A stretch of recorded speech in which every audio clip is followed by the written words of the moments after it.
Ingeniero Javier Arrieta, decano del Consejo Departamental de Lima, ingeniero Luis Miches y Hugo Guerrero, integrantes del Consejo Directivo, distinguidos colegas, damas, caballeros, en calidad de presidente de la comisión organizadora de las celebraciones de la Semana de la Ingeniería Nacional en el Consejo Departamental de Lima, me permito hacer uso de la palabra para darles la bienvenida en este inicio de actividades conmemorativas por la Semana de la Ingeniería Nacional, que tiene su día central reconocido por normas legales el 8 de junio. Nos sentimos contentos, y esto no tiene nada que ver con las elecciones. Nos sentimos contentos por que estamos celebrando pues nuestra semana. Y esta semana y esta celebración no es una banalidad, no es un acto o un conjunto de actos que no tienen ninguna razón de ser. De alguna forma debemos tomar en cuenta nosotros mismos, en el contexto justo de la situación política, del resultado de elecciones, debemos tomar en cuenta la importancia de nuestra profesión, una profesión muy noble, que de alguna manera muchos de los tópicos que se han estado tocando en estas campañas tienen que ver con nuestro quehacer, lo que en el día a día tiene que ver con nuestras actividades.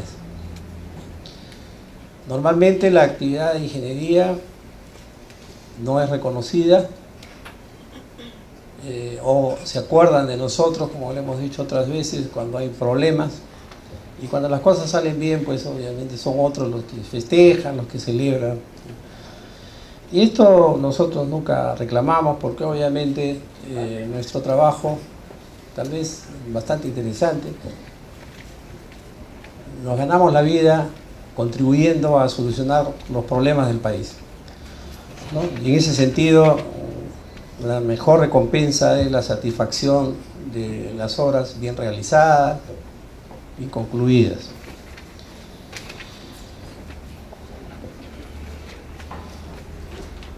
Hay muchos temas que se han tratado en estas campañas, ¿no? Y hay muchas promesas. Nuestro himno justo dice: somos constructores del país, y es efectivamente hablando de forma tangible lo que hacemos, ¿no? Trabajando juntos podemos lograr, y nos orientamos hacia ello, desarrollo y paz en el Perú.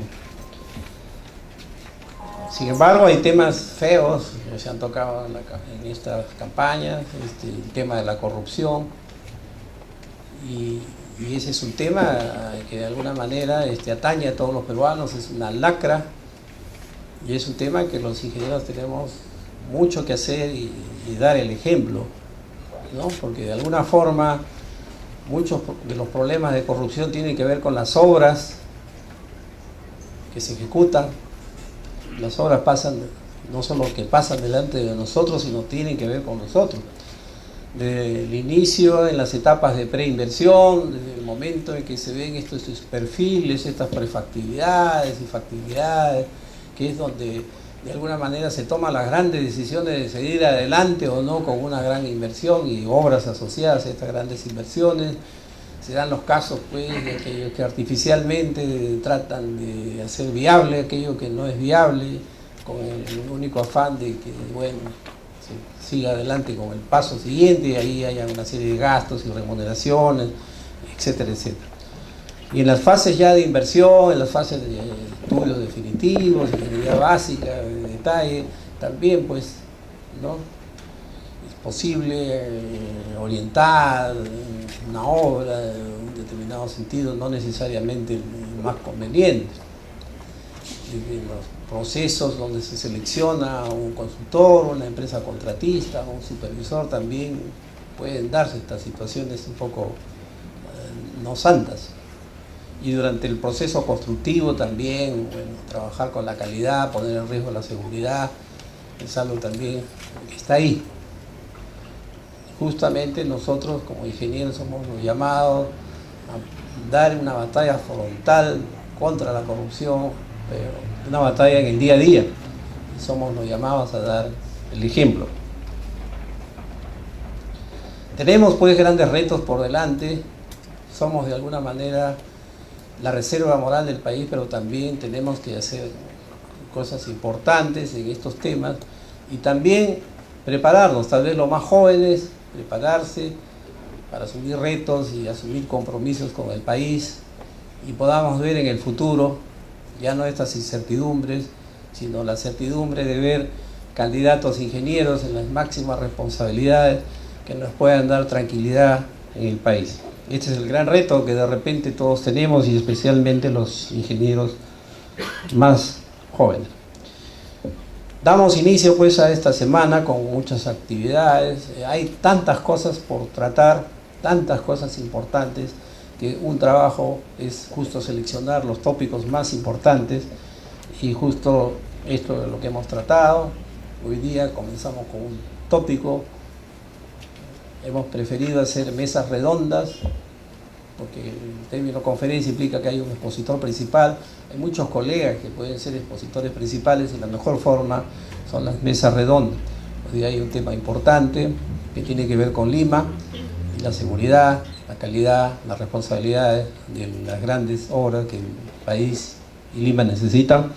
Mañana es un acto solemne donde se va a hacer un reconocimiento a ingenieros destacados que han sido propuestos por los diferentes capítulos.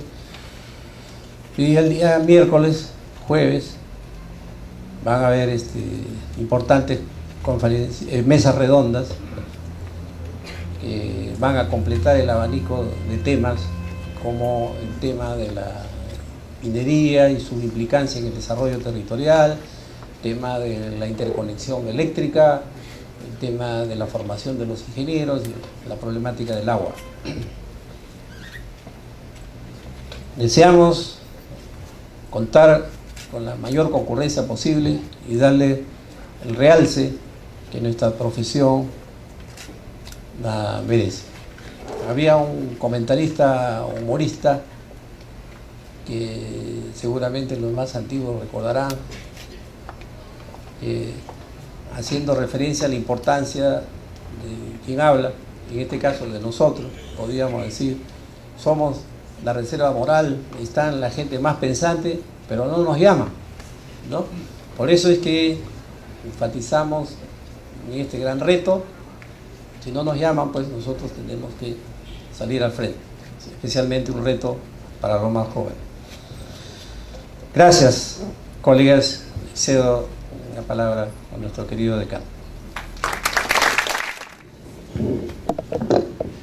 Muy buenas noches nuevamente, señores miembros del Consejo Directivo del Consejo Departamental de Lima, ingeniero Luis Moreno, presidente de la Comisión Organizadora de la Semana de la Ingeniería Nacional, señores presidentes de los capítulos que nos acompañan en esta noche, señores directivos, colegas, señores y señoras. Es para mí motivo de mucha satisfacción dirigirme en esta noche, en la cual estamos celebrando la Semana de la Ingeniería, en este 29º aniversario del Consejo Departamental de Lima y el 54º aniversario del Colegio de Ingenieros del Perú. Tendremos oportunidad mañana en la sesión central de poder recordar los momentos cómo fue creado el Consejo Departamental de Lima. Hoy día también, como se ha mencionado, es un día especial, esas coincidencias de la historia que nos hacen vivir esas elecciones presidenciales en las cuales, como buenos ingenieros todavía no podemos adelantar el resultado final, a pesar que hay tendencias y hay probabilidades, pero en un escenario tan reñido es difícil aventurar resultados finales. Sin embargo, hay una reflexión que podríamos hacer, es que muchos de nosotros han votado por convicción y otros seguramente han votado por oposición, y eso todavía creo que es un aspecto que debemos mejorar, superar a nivel nacional. Tenemos que tener, y es lo deseable, tener buenas propuestas entre las cuales deberíamos escoger. Nosotros el año pasado, en noviembre, hemos tenido elecciones internas en el Colegio de Ingenieros y creo que hemos tenido propuestas para escoger. Hemos tenido propuestas, varias propuestas entre las cuales hemos escogido, y hemos tenido algunas pequeñas dificultades, algunas pequeñas discrepancias, pero después todo eso ha quedado terminado y hemos comenzado una gestión de 3 años para poder dirigir, para poder promover, para poder trabajar por el Consejo Departamental de Lima en concordancia con los objetivos del Colegio de Ingenieros de Perú. Ese es el encargo que hemos tenido y en eso lo estamos haciendo, y esperamos que con todos ustedes podamos terminar esos 3 años de la manera más satisfactoria y sobre todo cumpliendo esos puntos grandes en los cuales nos hemos comprometido. Igual que nosotros en esta dirección tenemos que pensar que nuestra ingeniería, nuestros directivos, tenemos que colaborar muy de cerca, estar presentes en estas propuestas nuevas que va a hacer él o la nueva gobernante del país. La nueva gestión del país va a encontrar en el Colegio de Ingenieros, nos va a encontrar dispuestos a poder participar, a poder proponer y a poder tener lo mejor de nosotros para que los planes de desarrollo puedan hacerse de acuerdo a la mirada que todos nosotros tenemos como Colegio de Ingenieros. Queremos una ingeniería bien hecha, correctamente llevada, en la cual las obras se hagan de la mejor manera y en las condiciones más favorables para el país. Cuando ha habido las primera vuelta y después en estas últimas semanas, el Colegio de Ingenieros ha expuesto a los candidatos lo que el colegio piensa debería hacerse. Nos hemos hecho escuchar en las diferentes ramas de la infraestructura, del transporte, de la energía, del campo, de la industria en general. Hemos hecho propuestas a los candidatos y han habido, nosotros mismos hemos tenido, en el Colegio de Ingenieros hemos tenido muchos candidatos al Congreso, los hemos reunido acá y también los hemos escuchado y nos han escuchado. Y dentro de los candidatos presidenciales también han habido esas reuniones, sobre todo con los primeros ministros, con los vicepresidentes, en los cuales la ingeniería nacional ha quedado muy bien demostrada y nos han escuchado. Tanto en un partido como en el otro, nos decían que han habido, los candidatos han querido ser ingenieros y no han terminado sus estudios, como Klimper, como el mismo Pedro Pablo Kuczynski, han comenzado ingeniería y no la han seguido. Y eso ha sido un acercamiento indudablemente al Colegio de Ingenieros del Perú. Y tenemos, después de las elecciones parlamentarias, hemos contabilizado que hay 18 congresistas ingenieros, más 2 bachilleres. Así que estamos tomando contacto con ellos, los vamos a invitar, vamos a conversar con ellos y estamos seguros que el Colegio de Ingenieros va a estar muy presente. En esas reuniones con los candidatos hemos hablado sobre diferentes temas que hemos abordado desde el inicio de esta gestión con los presidentes de los capítulos, con los asambleístas. Nos hemos reunido varias oportunidades, nos hemos escuchado y cada uno de nosotros sabemos hacia dónde estamos dirigiendo y cómo debemos trabajar en este Consejo Departamental de Lima. Ese trabajo en equipo es una de las metas en las cuales se basaba nuestro programa para poder hacer que haya una participación y una democracia plena en el Consejo Departamental de Lima. También hemos tenido como punto saltante el 20 y 21 de mayo el primer Congreso Nacional de Consejos Departamentales del Colegio de Ingenieros del Perú, que se ha realizado aquí, en nuestra sede. Nosotros, Lima, hemos sido los anfitriones, han venido todos los delegados de los consejos departamentales de Lima y hemos trabajado con un programa estructurado y que se ha cumplido muy rigurosamente. Hemos cumplido con todos los puntos que teníamos en la agenda y hemos dado una mejor atención a todos los delegados, una atención en la medida de nuestras posibilidades. Al final de las 2 reuniones de trabajo, todos hemos conocido cómo anda el Colegio de Ingenieros de Perú, cuáles son sus propuestas, cuáles son los problemas, cuáles son las tareas que tenemos que enfrentar en esta gestión. Y también hemos hecho pronunciamientos que van a estar comentados y expuestos en la revista del ingeniero que está saliendo hoy día. Esas propuestas que las hemos trabajado en las comisiones se han redactado y se han ido terminando de redactar y muchas de esas ya están en la web y otra la hemos publicado en el periódico para conocimiento de la opinión pública. El balance de este congreso ha sido para nosotros satisfactorio.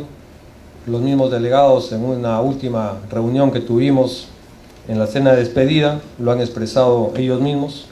No es que nosotros lo digamos, sino que ellos lo han expresado, se han ido muy satisfechos porque se ha trabajado y se ha dado sobre todo un buen acopio de experiencias y se han puesto problemas en el tablero, en la mesa, que deben ser conocidas por la opinión pública. Esos pronunciamientos han salido básicamente del Consejo Departamental de Lima, lo hemos venido trabajando estos días, estos meses de gestión, y eso es lo que se ha plasmado en los acuerdos y en los pronunciamientos del Congreso Nacional de Consejos Departamentales. Hay varios temas que hemos hablado ahí. Una es sobre la seguridad, sobre los revisores urbanos, llamados la Ley de Revisores Urbanos, donde se pretende dar a estos revisores de los proyectos de edificaciones algunas licencias en las cuales podrían trabajar fuera del ámbito del Colegio de Ingenieros como fiscalizador.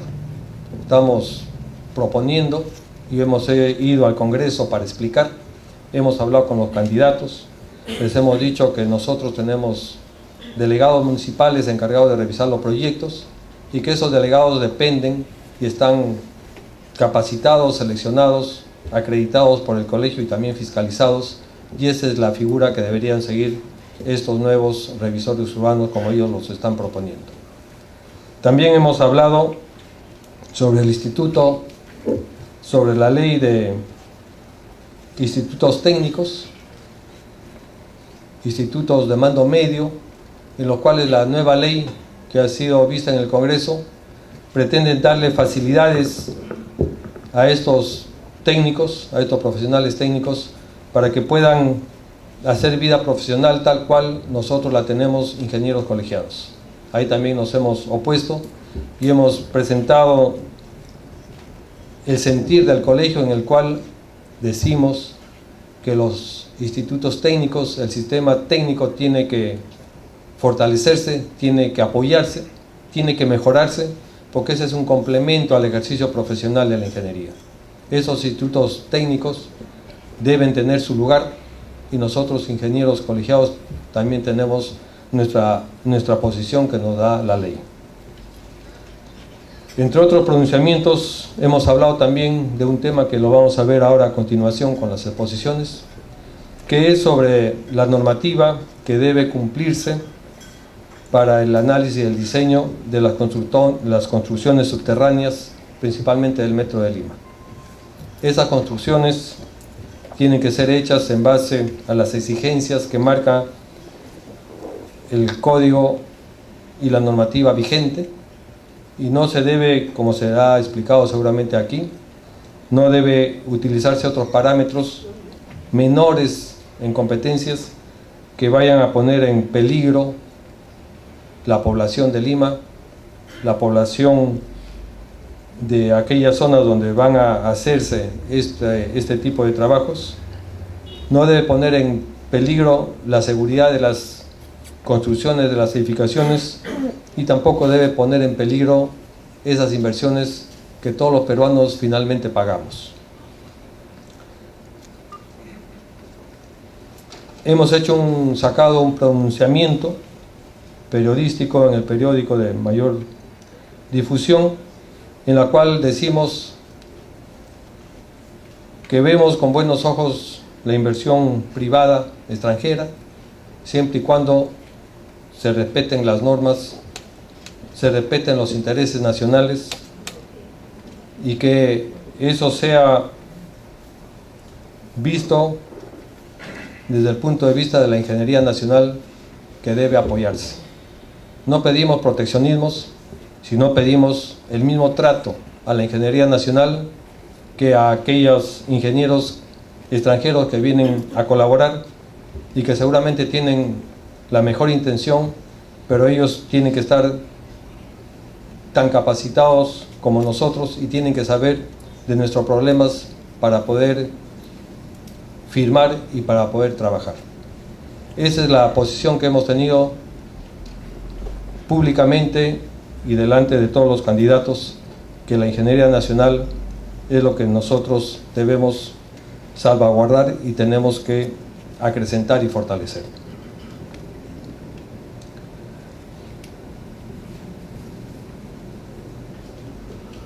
Esta semana de la ingeniería, que ha sido organizada por la Comisión Especial, ha tenido, como lo hemos visto, un bonito marco de inicio.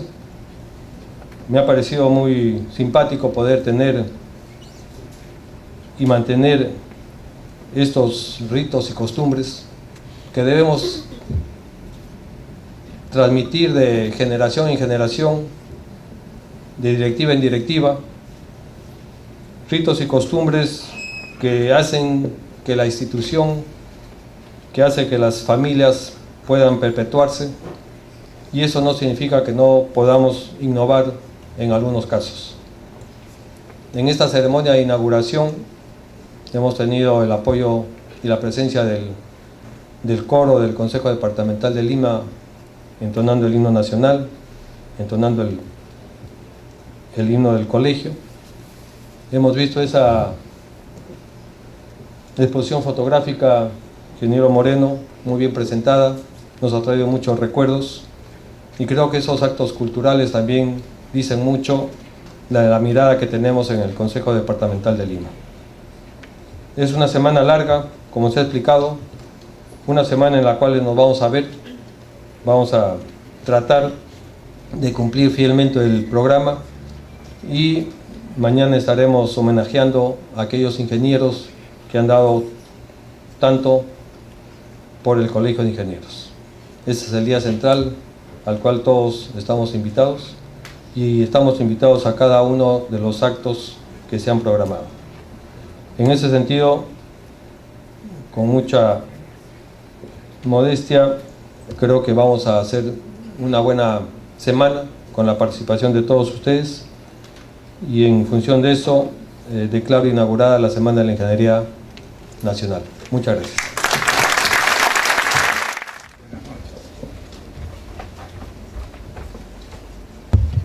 En base a las palabras que hemos escuchado de nuestro decano departamental,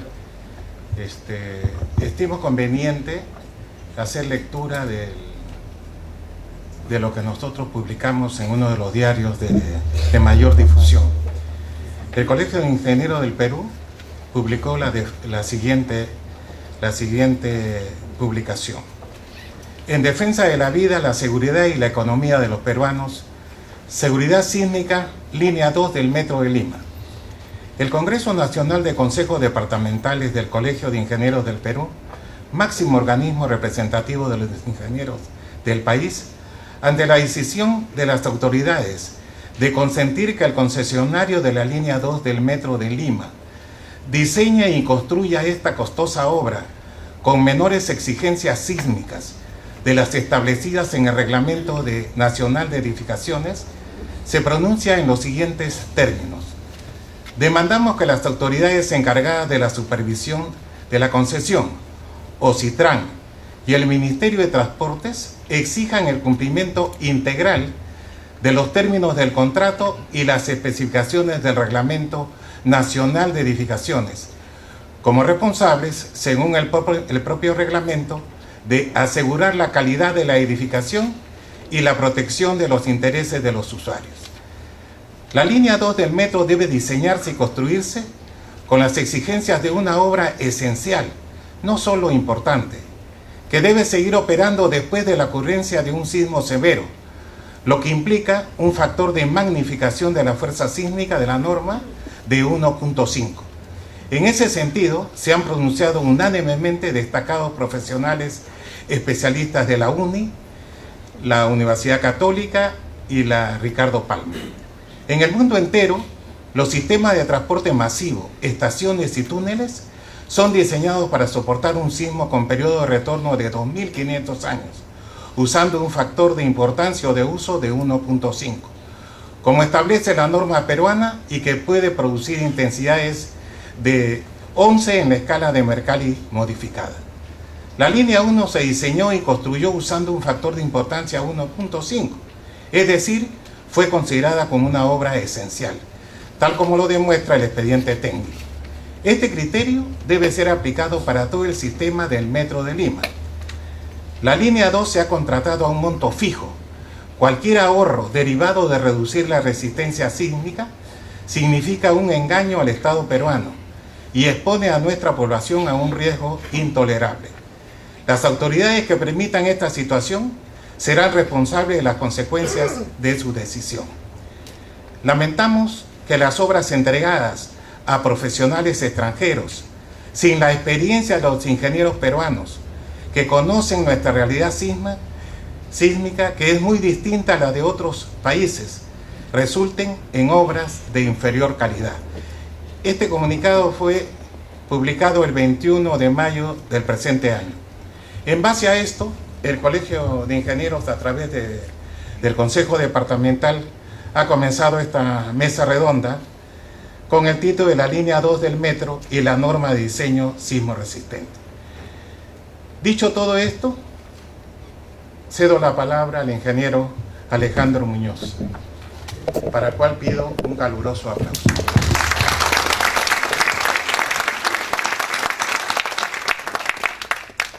Buenas noches. A ver, vamos a conversar durante 30 minutos sobre lo que significa el diseño sismo resistente de las obras civiles en general. Hay factores que en nuestra norma están reconocidos como de uso, en otras normas se llaman de importancia, y que de alguna manera magnifican, como lo dijeron hace un momento, las solicitaciones sísmicas para diferenciar el desempeño que uno espera de una obra mientras más importante es. Pero también hay factores que reducen la resistencia porque pensamos que los ingenieros decimos, reducimos la fuerza sísmica porque de repente nunca viene el sismo y porque, bueno, hay algo de utilidad en las estructuras que les hará sobrevivir. Entonces hay varios factores que intervienen en la seguridad sísmica y hay mucho de lo que se ha hablado en estos días de la seguridad y las normas, de lo cual vamos a conversar y luego tendrán tiempo para hacer las preguntas que sean convenientes. Al título que ustedes tienen como nombre de la charla, he agregado un par de S's, que son las normas de diseño sismo resistente. Puesto que creo que nuestra norma no fue originariamente pensada para este tipo de obras de infraestructura directamente, como lo vamos a conversar luego. Estos son los metros en el mundo, por acá estamos. Miren ustedes, el primer metro en 1863, estamos por acá en Lima el 2017 y nuestros vecinos el 2019. Por ahí andamos, ¿no? Están varios por ahí. Ese es el plan de líneas del metro de Lima y hay una línea que está en funcionamiento y la que está en construcción es la línea 2 y es la que ha traído a colación mucha controversia y muchas discusiones en estos días. Entonces la línea 1 es una vía elevada y diríamos que en ese caso la norma de diseño sismo resistente de edificaciones algo tiene que decir, porque la dinámica de este tipo de sistemas es básicamente de fuerzas inerciales, desplazamientos que pueden exceder y exceden de hecho los desplazamientos propios del suelo. Sin embargo, la línea 2 es una línea enterrada y que no va a tener sustancialmente fuerzas inerciales, sino lo que va a tener son deformaciones absolutamente impuestas por cómo se deforma el suelo. Es decir, tenemos que enterarnos cómo se deforma el suelo para que de esa manera lograr ver qué le hace a la infraestructura. Es cierto que es un problema de interacción, pero es un problema de imposición de deformaciones más que de imposición de aceleraciones, como es el caso de la línea 1. Entonces, cuando se hace el diseño de una obra que está afuera, las fuerzas actuantes son la fuerza de inercia, la fuerza de amortiguamiento, etc. Y como no podemos dotar a una estructura que está fuera del suelo de una resistencia tal que le permita estar elástica en un gran terremoto, para sentirnos tranquilos y hacer que todo el proceso fluya, dividimos entre unos R's que son 4, 5, 8, de tal manera que nos creamos un sismo pequeño, manejable, que puede entrar dentro de la mecánica de diseño y podamos terminar armando los elementos y terminamos sintiéndonos bien, porque hemos seguido un proceso. Al final, toda la ingeniería que puede tener mucha ciencia atrás se convierte en procesos que seguimos los ingenieros, ¿no? Pero al hacer eso, estamos reconociendo que si divido lo que quiere el sismo entre algún valor, cualquiera este sea, digamos, más allá de 2, entonces estoy reconociendo que cuando venga el sismo de diseño, esa obra va a entrar en régimen inelástico, se va a dañar y por lo tanto voy a tener que repararla después del terremoto. Pero coincidirán conmigo que reparar esto es tremendamente más sencillo que reparar esto, ¿no?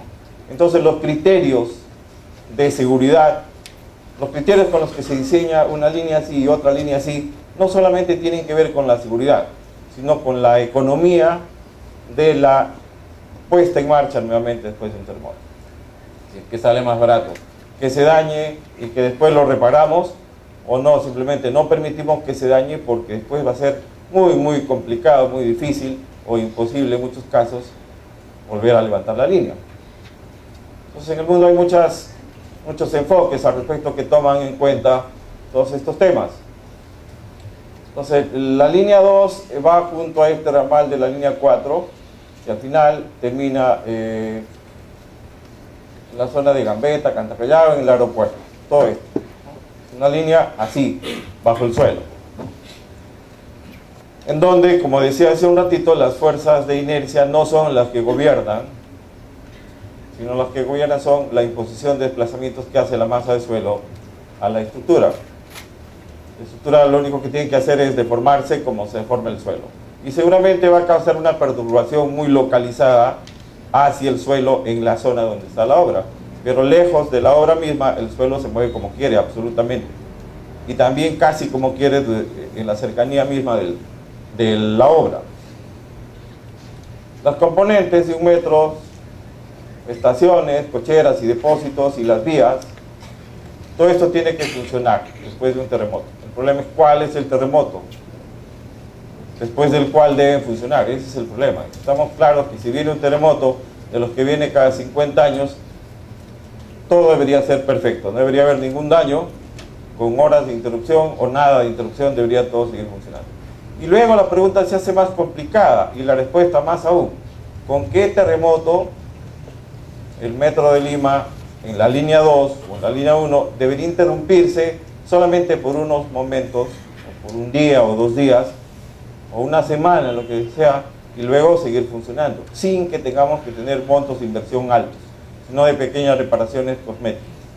Entonces, definir ese sismo significa definir el nivel de seguridad, y no solo de seguridad sísmica, sino el nivel de recuperación, el tiempo de recuperación y el monto de inversión para la recuperación de la línea. Tienen unas estupendas vías, y aquí tienen en la estación de Villa El Salvador, este es el patio taller, y algunas estaciones subterráneas, Valparaíso, Caracas, sometidas a terremotos, Río de Janeiro, Argentina, sin terremotos. Eso es clarísimo. Entonces la ingeniería es absolutamente diferente, porque los que están acá tienen que enfrentarse a terremotos fuertes, y los que están acá podrían darse el lujo de decir: yo voy a diseñar contra un sismo que viene cada 5.000 años, y seguramente lo van a poder hacer. Pero nosotros no podemos darnos tantos lujos desde el punto de vista de dificultad de ingeniería, a pesar que estamos seguros que tenemos que preservar la inversión, que es una inversión enorme. Entonces, es un balance algo fino, muy discutible.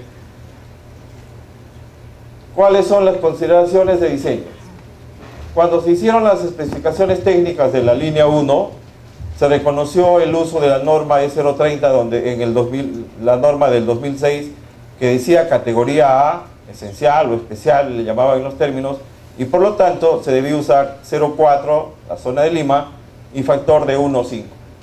Pero eso no me dice nada. Yo puedo diseñar con 1,5 y eso no significa que cuando venga ¿cuál terremoto? ¿Eso se va a dañar o no se va a dañar? Es decir, eso no me describe que sea un buen diseño ni que sea un mal diseño. Usar 0,4, este 0,4, recordarán ustedes, corresponde a los terremotos que vienen cada 500 años en la costa de nuestro país. Traen 0,4G.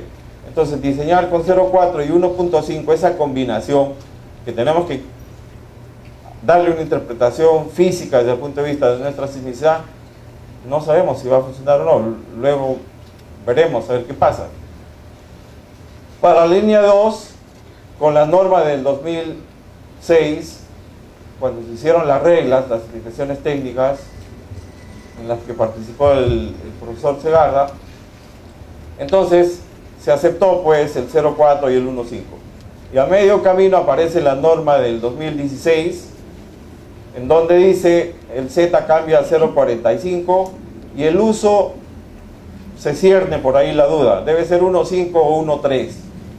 ¿Y cuál es la fuente de la duda? Lo vamos a explicar. Pero si por la norma del 2006 fuera, es clarísimo que si esto estaba aceptado, yo no sé si fue o no aceptado, pero si estaba aceptado en los términos contractuales el uso de la norma, según la del 2006 debió usarse 1,5. Yo no sé si estuvo o no, estoy diciendo que si hubiera sido así, debía haberse usado 1,5. Luego la duda viene cuando se aprueba la norma del 2016 y ahora sí que se usa 1,5 o 1,3. Entonces hay varias cosas que están dando vuelta, pero lo que importa es el nivel de daño que va a tener la obra. ¿Cómo va a quedar después de cuál o tal sismo? ¿No? Los factores 1,3 y 1,5 son medias invenciones nuestras para controlar el daño, pero el problema es cuánto se va a controlar o no. ¿Qué dicen las normativas de Estados Unidos, España, Colombia, México, algunas, las que están por ahí? En este documento, Manual Técnico de Diseño de Túneles, dice, deben ser diseñadas para resistir movimientos sísmicos con un periodo de retorno de 2.500 años. Dice eso. pero no dice qué significa resistir en esta parte de la norma, no dice qué significa resistir. Solo dice que como protocolo de cálculo de procedimiento se considera un sismo de 2500 años. El acto dice, debe ser diseñado considerado 2500 años de periodo de retorno. Con dos documentos, digamos, más o menos fuertes. ¿Para qué 2500 años? ¿Cuál es la razón? ¿Y cómo son estos terremotos que vienen cada 2500 años? Y entre las razones están evitar pérdidas sociales y económicas, porque el servicio se puede interrumpir, y si se interrumpe, me va a complicar levantar una ciudad después de una emergencia fuerte, de un terremoto muy fuerte. Resguardar el monto de inversión, es decir, si ya gastamos un montón, bueno, gastemos un poquito más o lo que se debe gastar para que eso no se dañe hasta tal nivel de terremoto, ¿no? Vamos a ver que los números me dicen que no es que es muchísimo más. Evitar reparaciones complicadas y costosas. Imagínense, si nomás es complicado reparar un edificio que está ahí hacia afuera, lo complicado que será por reparar una estación, ¿no? La norma española habla de 3 categorías de importancia: moderada, normal, especial, y para los edificios especial, de importancia especial, dice edificios de instalaciones vitales de los medios de transporte en las estaciones de ferrocarril, aeropuertos y puertos. Es decir, esta es una norma de edificaciones en la que hace alusión a medios de transporte. La norma española. La norma colombiana dice, edificaciones indispensables son de este grupo todas las edificaciones que componen aeropuertos, estaciones ferroviarias y de sistemas masivos de transporte. Coeficiente de importancia, 1,5. En México le llaman edificaciones esenciales, grupo A, factor de importancia 1,5. ¿Cuáles son? Igual, caen también estas estaciones. Y acá viene el problema. La norma peruana de diseño sismo, bueno, la normatividad peruana tiene una norma que podemos seguir los ingenieros de aquí o de afuera para diseñar este tipo de obras de infraestructura. No tenemos, realmente. Entonces, nuestra norma de edificaciones ¿puede regir el diseño de estas obras de infraestructura? Por supuesto que no puede regir el diseño. Constituirá unos parámetros generales, pero no podemos decir que una vía subterránea es una edificación, ¿no? Eso no lo vamos a creer nosotros nunca. Podríamos llamar edificación a todos los patios taller, podríamos llamar inclusive a las estaciones, porque igual hacemos sótanos bajo las principales plazas de Lima, ya estamos haciendo sótanos para estacionamientos. Eso se rige con la normatividad de edificaciones. Igual podríamos decir las estaciones son edificaciones. Y queda todavía el problema, ¿pero son esenciales o no son? ¿No? Es decir, están en la tabla más alta de calificación de la importancia. Entonces, la norma del 2006 habla de 2 edificaciones esenciales. Las de salud, los hospitales, que tienen que tener aislamiento sísmico, y otras esenciales, donde habla de puertos, aeropuertos, y no dice para nada lo de vías como el Metro de Lima. No lo dice por una omisión o porque el comité no entendía que esta era una norma que debía aplicarse a eso. Claro, pero no está. Sin embargo, entonces miren, en A no aparece ninguna alusión, ni siquiera a las estaciones.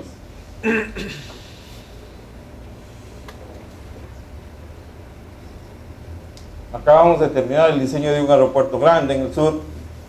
Ahí sí está claro, ¿no? Hay que ponerle 1,5 a todas las componentes del aeropuerto. Sí, eso es lo que se hizo y está claro que se tiene que hacer así. Para las de categoría B, dice edificaciones donde será una gran cantidad de personas, tales como cines, teatros, estadios, centros comerciales, terminales de pasajeros. Pero la intención del comité no fue hablar de la terminal de pasajeros del Metro de Lima. Estamos hablando del terminal de Fiori, o cualquier terminal, ¿no? De pasajeros a provincias, etc. Donde pues por el por el terminal de Fiori no sé cuántos pasajeros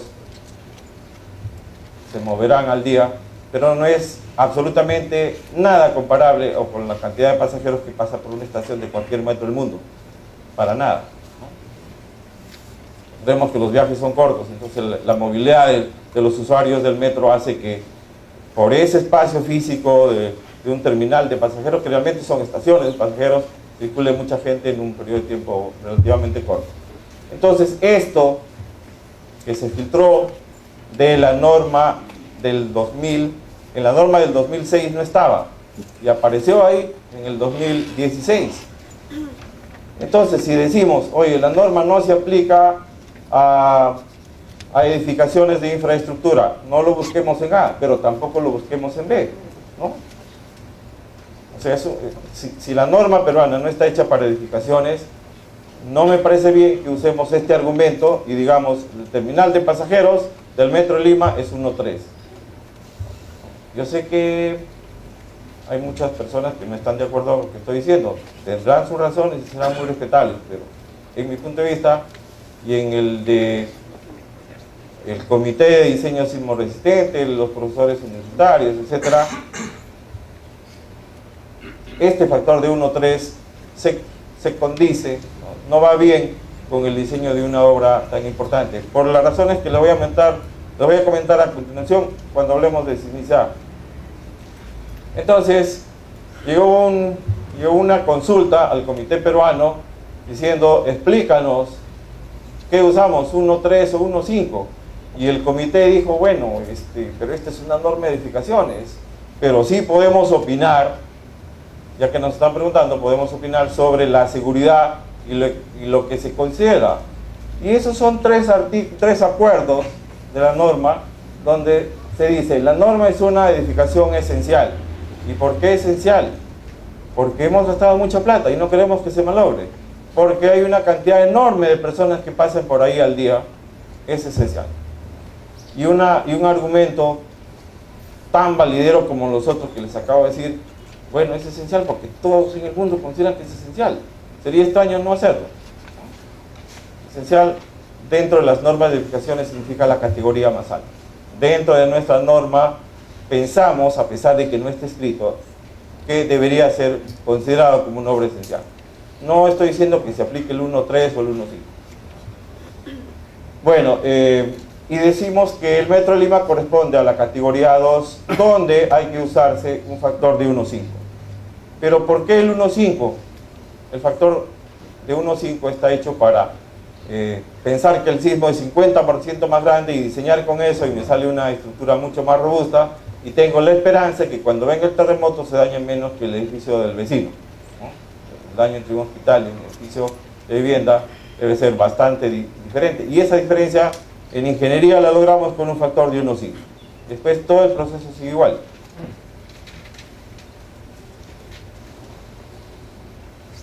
Periodo de retorno y probabilidad de excedencia. Esto no tiene nada que ver ni con Lima, ni con Buenos Aires, donde no hay sismo, ni con Brasil.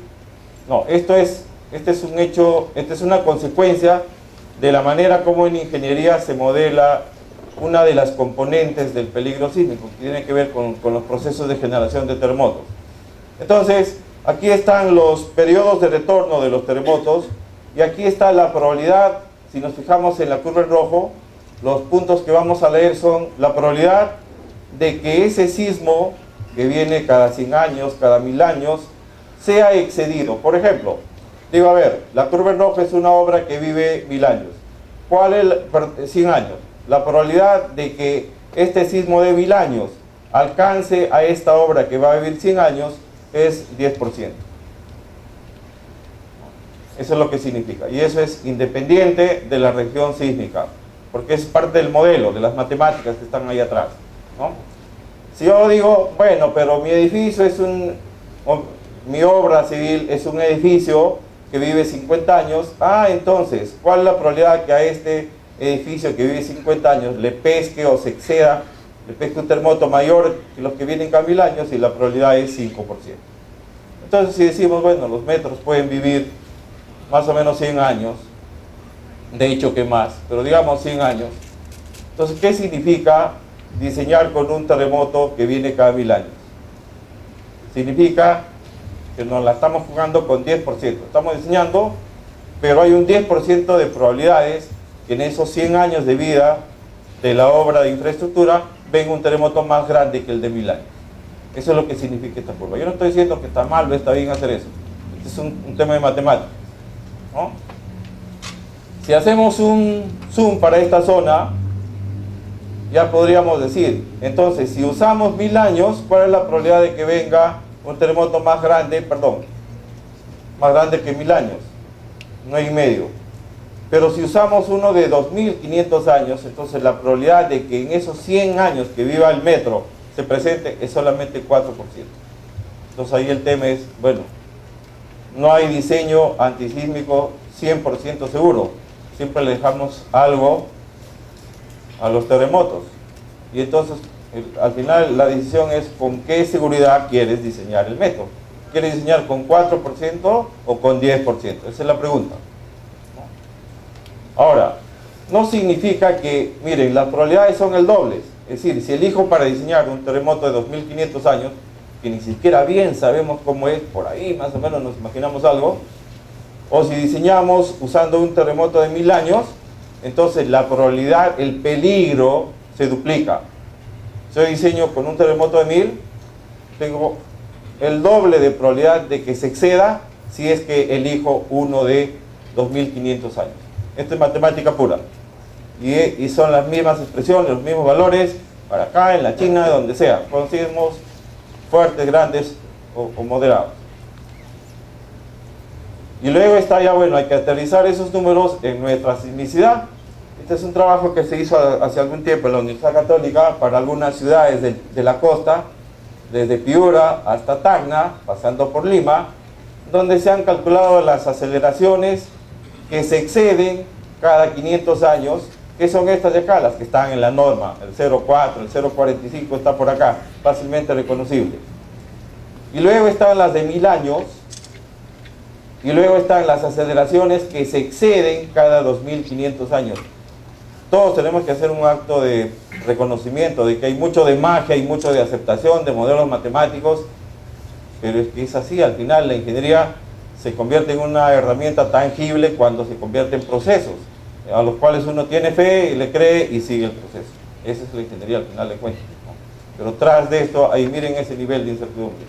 Entonces, si dividimos la aceleración de la norma, al revés, dividimos las aceleraciones que vienen cada 1000 años o cada 2500 años entre la norma, encontramos estos valores y estos valores. Entonces, ¿qué significa que venga un terremoto de 2500 años? Que va a ser 1.5 veces más grande que el terremoto de 500 años. Eso es lo único que significa, ¿no? Y que el de 1000 años es solamente 20% más grande que el de 500 años. Eso está resumido acá. Aquí está la norma de edificaciones peruana para 500 años. Me da un valor de 0,4, digamos, un poquito más. Para pasar al de 1000 años tendría que multiplicar por 1.2 y para multiplicar por 1.5 para pasar al de 2500 años tendría que multiplicar por 1.5. Entonces miren, a pesar que las probabilidades de aquí para acá son el doble de peligro nos corremos diseñando con este sismo, si es que diseñamos con esto, el doble de peligro le estamos entregando al destino. 4,5 o 5 contra 10. A pesar de eso, las aceleraciones son de aquí pasar acá, es solamente 25% más. Entonces como que vale la pena, ¿no es cierto? Es 25% más de apuro, de angustia para diseñar, pero estamos protegidos contra un evento que tiene el doble de probabilidad de ocurrencia. Esa es la idea, más o menos. Y luego al final vienen las decisiones, qué es lo que hay que decidir. Coincidentemente, la norma peruana tiene un factor de 1.5 para las edificaciones esenciales, y entonces si yo multiplico el sismo de la norma, digamos en la costa del Perú, 0,45, lo multiplico por 1.5, entonces estoy representando lo que sería un terremoto de 2500 años. Pero si multiplico solamente por 1,2, ni siquiera por 1,3, entonces ya estoy sobre el sismo de 1000 años. Entonces aquí tienen una suma de la sismicidad peruana y las probabilidades. Y sobre eso la ingeniería tiene que decidir con qué se siente más cómodo. ¿Se siente más cómodo con el terremoto de 2500 o con el de 1000? Por supuesto que sería una locura decir, me contento con el de 500, porque la probabilidad de que en una obra que vive 100 años, que le pesque uno de 500 o más, es altísima. Es decir, una inversión tan alta, no la vamos a arriesgar tanto. Inclusive, bajo la óptica de muchos expertos, diseñar con 500 años, perdón, con 1000 años no es suficiente porque tenemos 10% de probabilidad de que nos pesque un sismo mayor. Entonces suena más prudente que nos corramos un peligro mucho más bajito, como que del 5%, ¿no? Pues al final es una decisión de ingeniería. Bien, el diseño por desempeño es algo que más o menos ha aterrizado ya numéricamente en lo que es diseño de edificaciones, y voy a usar este recuerdo rápido para tratar de extrapolar los conceptos hacia lo que sería esta obra de infraestructura. Cuando decimos un sismo de 100 años, es decir, los que vienen cada 100 años, la estructura debería quedar totalmente funcional. Cuando viene uno de 475 años, debería quedar con daño, inclusive si es una edificación común, podría después ya demolerse, desecharse la estructura. En edificaciones esenciales lo que queremos es que hasta en 500 años no tengan daño. Es decir, acá dice desempeño esperado en edificaciones comunes y acá dice deseado, porque es cierto que es complicadísimo y numéricamente uno puede mostrar que sin usar dispositivos especiales es imposible hacer que un edificio común y corriente sin dispositivos especiales esté reluciente después de un terremoto de 500 años. No dan los números, no hay ingeniería para lograr eso. Recursos, ¿no? Bueno, sin embargo, si hablamos de edificaciones con aislamiento sísmico en 100 años, 475 años sin daño, 1000 años casi nada de daño, y en un terremoto de 2500 años, esto está con un daño controlado, pero el sistema de aislamiento está perfecto. Eso está ya normado, está escrito en los códigos.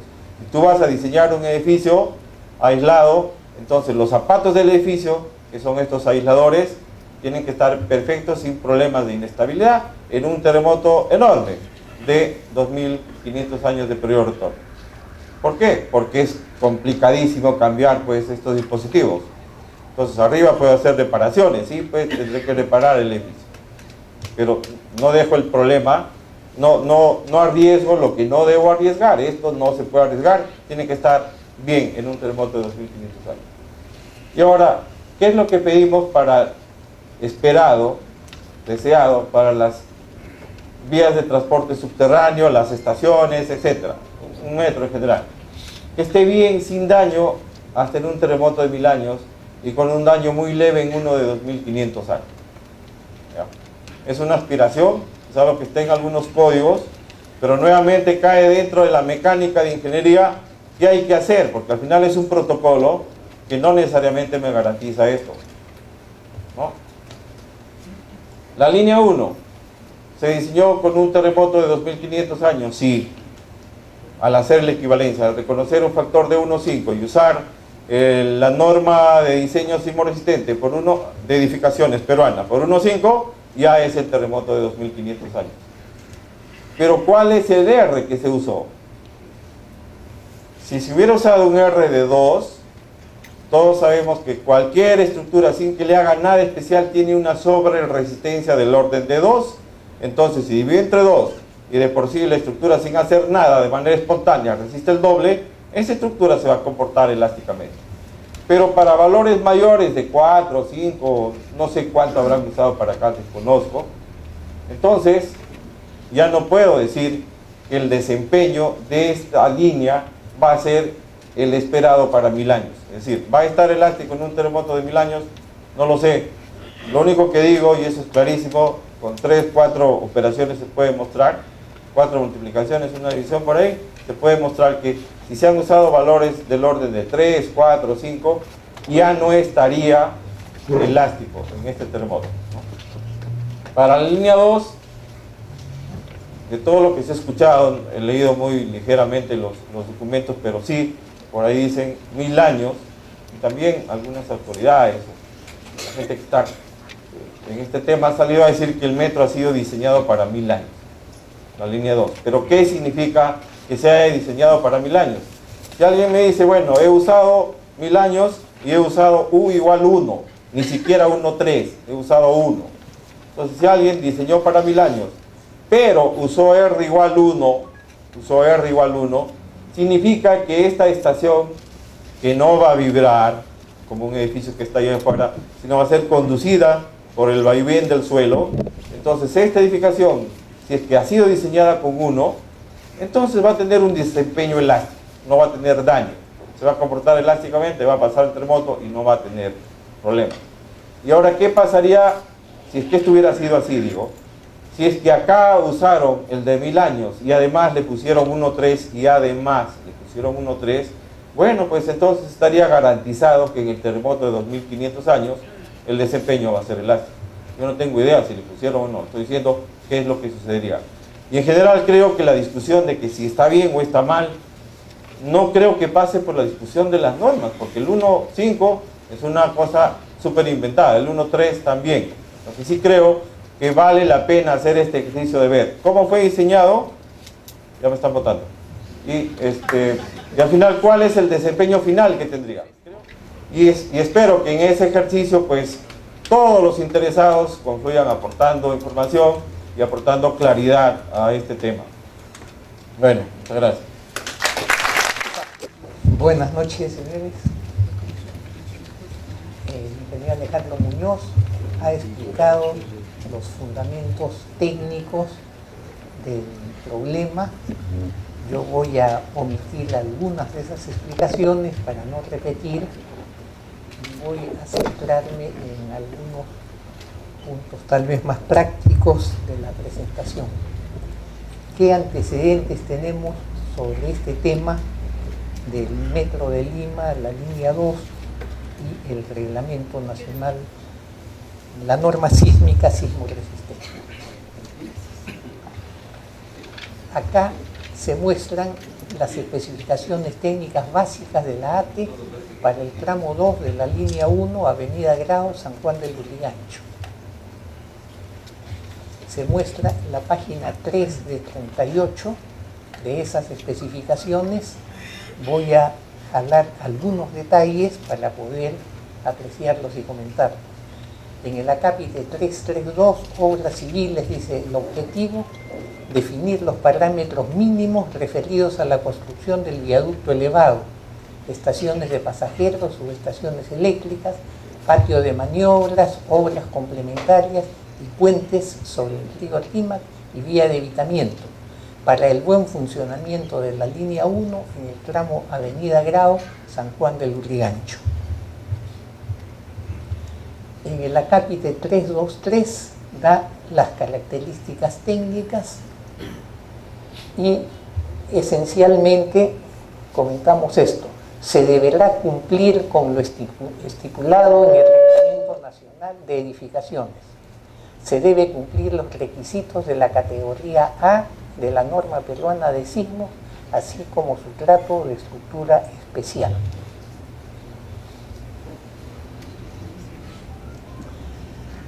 En esta página mostramos el informe de avance de criterios de diseño estructural de las estaciones para el tramo 2 de la línea 1 de la avenida Grao a San Juan del Lurigancho, con fecha 4 de noviembre de 2011. Y en ese informe de avance de los criterios de diseño indican carga de sismo. Todos los edificios, estructuras y componentes serán diseñados para las fuerzas sísmicas de acuerdo con la norma NTE 030 del Reglamento Nacional de Edificaciones, considerando los siguientes parámetros: zonificación, zona 3, categoría A, edificios esenciales, tal como se indica en las especificaciones técnicas básicas.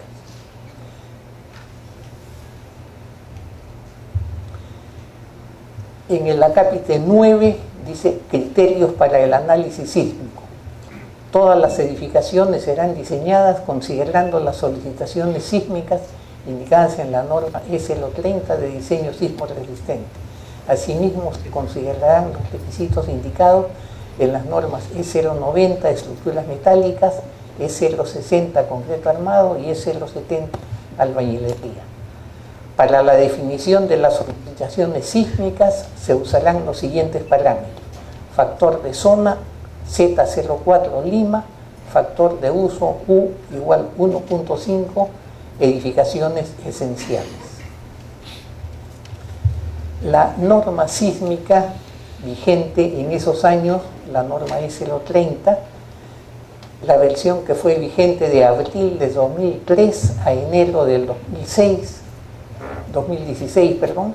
el año 2006 sufrió unas pequeñas modificaciones, pero en esencia es la misma norma. En la tabla 3 del artículo 10 de esta norma aparece el coeficiente de uso definido según la categoría de las edificaciones. Y se consideraba ahí, para la parte que nos compete acá, solamente una categoría A, edificaciones esenciales, y B, de edificaciones importantes.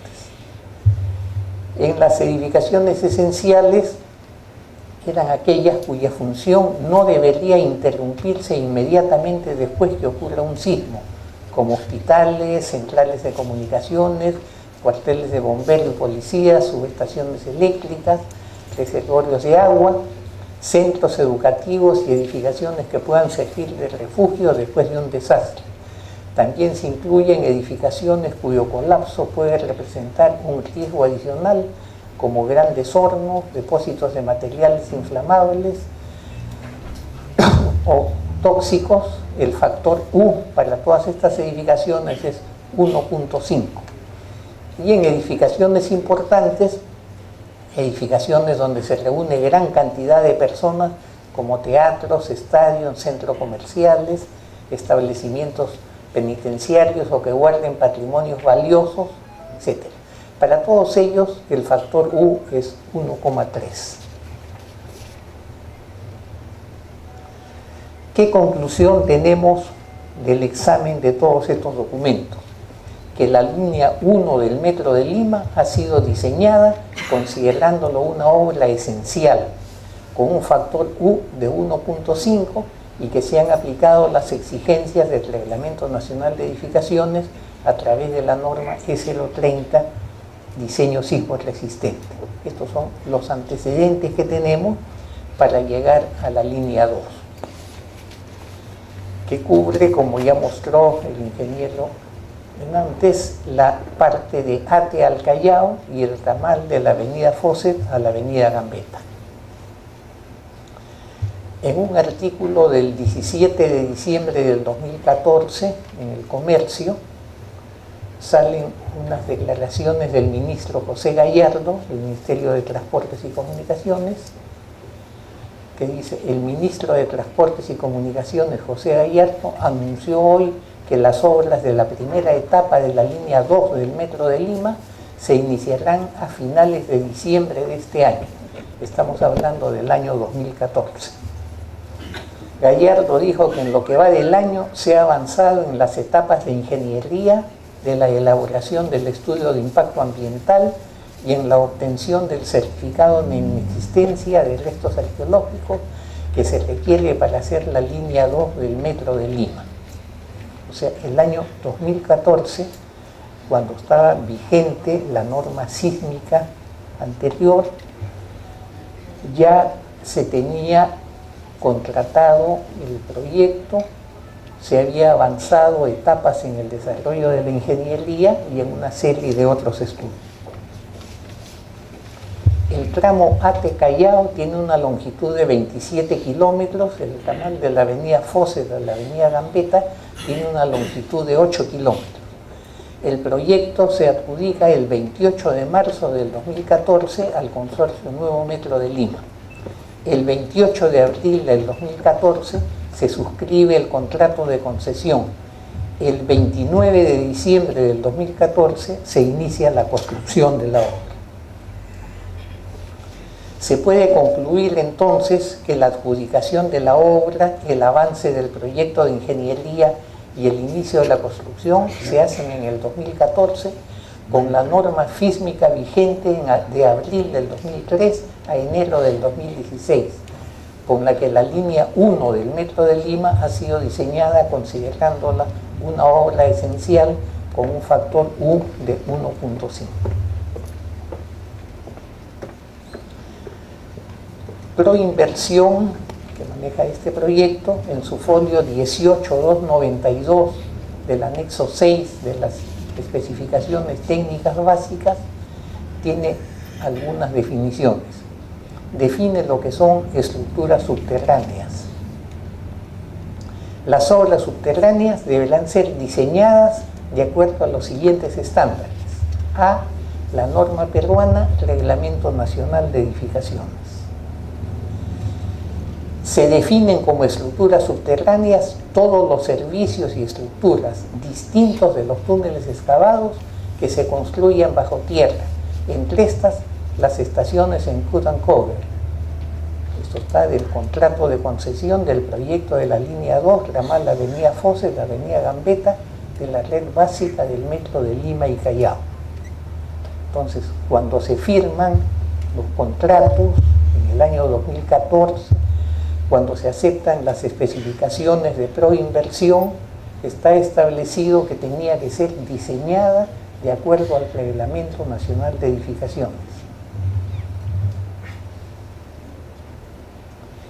Y que las estructuras subterráneas, las estaciones, tenían que ser diseñadas de acuerdo al Reglamento Nacional de Edificaciones. La norma sísmica se modifica el 24 de enero del 2016, sale publicado el decreto supremo de esta nueva norma sísmica. En esta nueva norma sísmica se establece unas modificaciones en la categoría de las edificaciones. La categoría A se separa en categorías A1 y A2, y la categoría A1 se designa específicamente a los establecimientos de salud del sector salud públicos y privados del segundo y tercer nivel, según lo normado por el Ministerio de Salud. O sea, las categorías A1 no tienen nada que ver con estos casos, son obras especiales del Ministerio de Salud. Y la categoría A2 corresponde a todo lo que aparecía antes en la categoría A, donde se ha explicado más ampliamente y con más detalle qué cosas se incluyen acá. Edificaciones esenciales cuya función no debería interrumpirse inmediatamente después de que ocurra un sismo severo, tales como establecimientos de salud no comprendidos en la categoría A1, puertos, aeropuertos, locales municipales, centrales de comunicaciones, estaciones de bomberos, cuarteles de las Fuerzas Armadas y Policía, instalaciones de generación y transformación de electricidad, reservorios y plantas de tratamiento de agua. Como se pone siempre en casi todas las normas, esta es un enunciado que no es limitativo, por eso dice tales como. La consideración básica es edificaciones esenciales cuya función no debería interrumpirse inmediatamente después de que ocurra un sismo severo. Aparecen otras ya donde están los colegios, etc. En la categoría B de edificaciones importantes, dice edificaciones donde se reúne gran cantidad de personas, tales como cines, teatros, estadios, coliseos, centros comerciales, terminales de pasajeros, establecimientos penitenciarios o que guarden patrimonios valiosos como museos y bibliotecas. Este término, terminales de pasajeros, como lo comentó también el ingeniero Muñoz, no estaba referido en el espíritu de los profesionales que prepararon la norma a las estaciones del metro, sino los terminales de pasajeros de las vías de circulación terrestre, terminales de ómnibus interprovinciales, básicamente.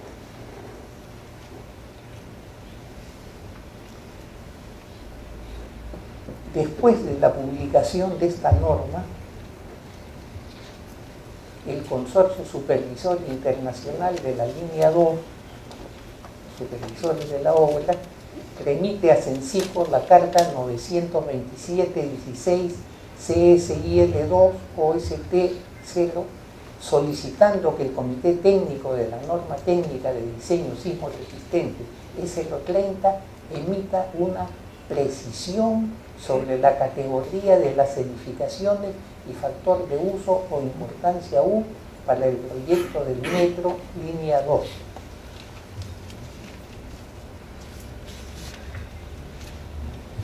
Acá está el acta de la sesión extraordinaria del 16 de marzo del 2016,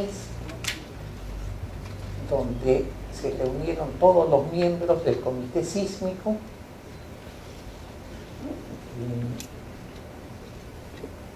el ingeniero Daniel Pium, Gianfranco Tassi, yo personalmente, y Segarra.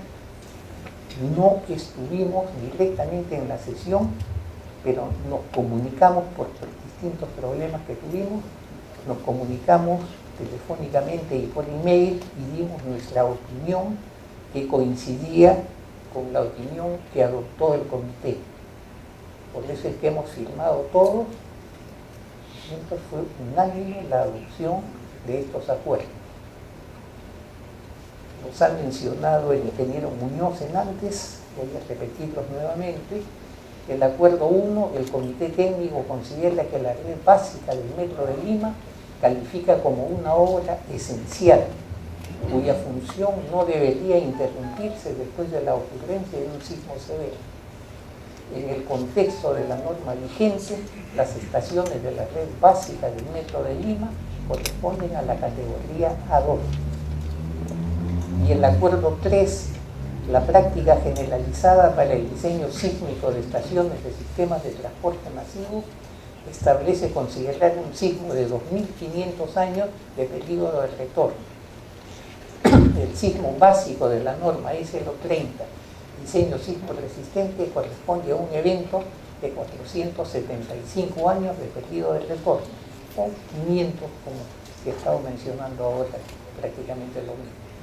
El factor de uso U igual 1.5 permite pasar del sismo básico de la norma S030 al sismo de 2.500 años. Estos fueron los acuerdos unánimes del comité técnico de la norma sismo resistente. En la revista Perú Construye del 11 de mayo del 2016, el Ministerio de Transportes y Comunicaciones dice: hemos superado las observaciones técnicas que se hicieron a la línea 2 del Metro de Lima. Incluyo también un extracto de esa página publicada el 11 de mayo del 2016. En el marco del evento Infraestructura e Inversiones organizado por Comes Perú en el Hotel Los Delfines en San Isidro, el titular del Ministerio de Transportes y Comunicaciones, José Gallardo Q, le informó que en la construcción de las estaciones de la línea 2 del Metro de Lima ya se ha superado todas las observaciones técnicas que se formularon semanas atrás. La primera discusión sobre el ancho de los muros ya se superó y ha quedado establecido que estos tendrán 1 metro de ancho, informó. Asimismo señaló que la segunda discusión sobre la seguridad antisísmica de la infraestructura de las estaciones fue superada por el Ministerio de Vivienda al clasificar estas instalaciones como importantes pero no esenciales y otorgarles una clasificación de factor 1,3.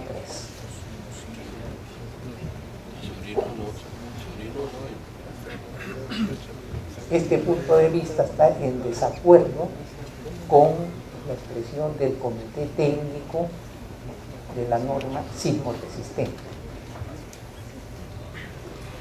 También acá, en lo que es superar este detalle, el ancho de los muros no es totalmente claro, porque esa es solamente una parte de la consideración del diseño. Cómo han quedado las armaduras dentro de esos muros. Se han reducido, se han mantenido, o sea, no hay una información clara sobre ese punto.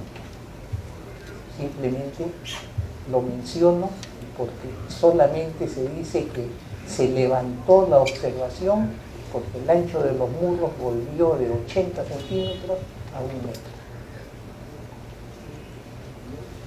¿Qué reglamentos extranjeros y pronunciamientos hay sobre temas como este? El ingeniero Muñoz ya mencionó en la práctica americana del Departamento de Carreteras y Transportes el manual técnico para el diseño y construcción de túneles de carreteras. En la página 8 del capítulo 13, consideraciones sísmicas, este párrafo, que lo vamos a ampliar acá, el colapso de un túnel de transporte moderno, particularmente para propósitos de tránsito masivo, durante o después de un evento sísmico grande, podría tener efectos catastróficos, así como profundo impacto social y económico. Es típico, por consiguiente, que los túneles críticos para el transporte, túneles modernos, se diseñen para soportar movimientos sísmicos del terreno con un periodo de retorno de 2.500 años, correspondiente a un 2% de probabilidad de excedencia en 50 años o 3% de probabilidad de excedencia en 75 años. Esa es la parte principal de lo que tenemos ahí. ¿Qué dice el reglamento colombiano de sismo? Reglamento colombiano de construcción sismo resistente. Voy a hablar esta parte. Califica en el grupo 4 las edificaciones indispensables. Son aquellas edificaciones de atención a la comunidad que deben funcionar durante y después de un sismo y cuya operación no puede ser trasladada rápidamente a un lugar alterno. Este grupo debe incluir todas las edificaciones que componen hospitales, clínicas y centros de salud, etc. Todas las edificaciones que componen aeropuertos, estaciones ferroviarias y de sistemas masivos de transporte, centrales telefónicas, de telecomunicación y de radiodifusión, etcétera. Estas edificaciones en el grupo de uso cuarto tienen un coeficiente de importancia 1.50. En resumen, acá tenemos una serie de países: Canadá, Estados Unidos, México, Colombia, la India, Turquía, Dubái, Sri Lanka, todos relacionados en las categorías de metro, estaciones ferroviarias, etc. Y todas ellas tienen coeficientes de factor de uso 1,5. Esta es una práctica bastante común, generalizada en una serie de países.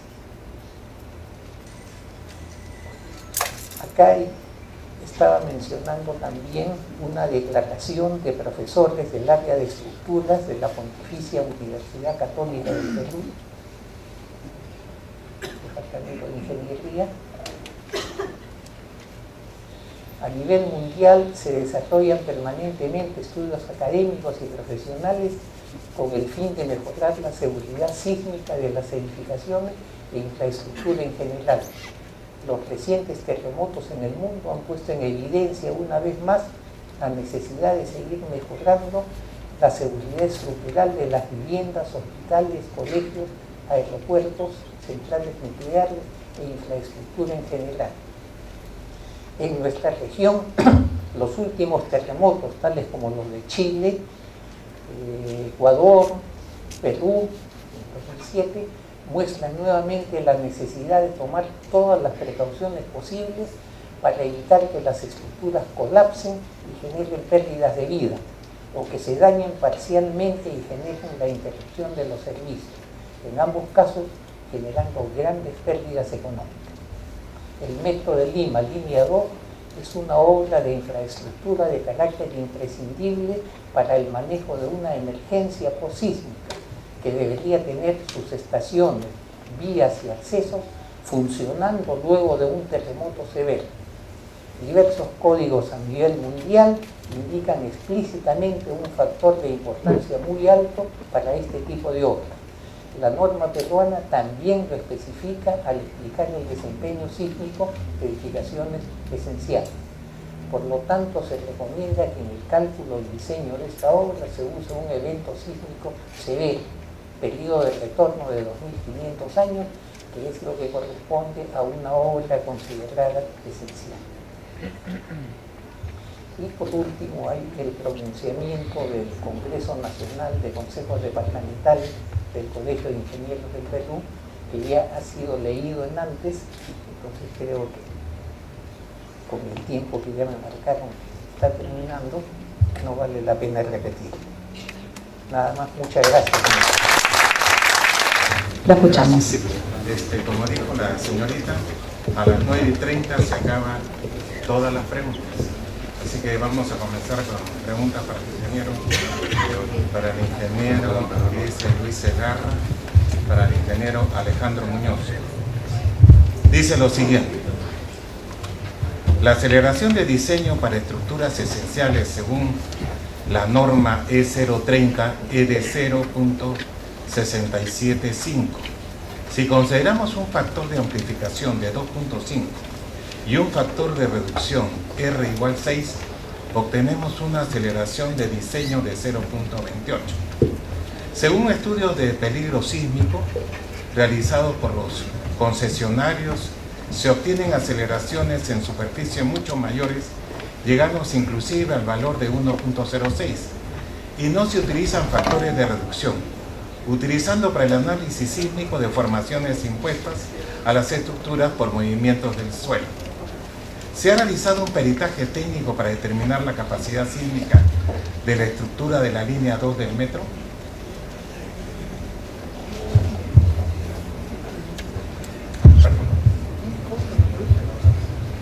Acá hay como 20 preguntas en una sola. A ver, sí, efectivamente, según la norma peruana, las edificaciones esenciales deberían diseñarse pensando que en el suelo hay una aceleración de 0.45 por 1.5, que es el 0.68 que dice acá. Es decir, yo tengo que preparar una edificación para que cuando venga el sismo, que va a producir aceleraciones de 0.68, le vaya bien.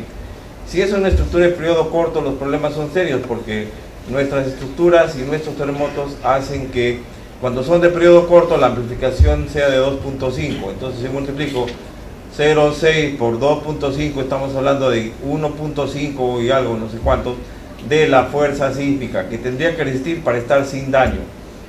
Entonces, literalmente es imposible que una estructura resista lateralmente 1,5 veces su peso, ¿no?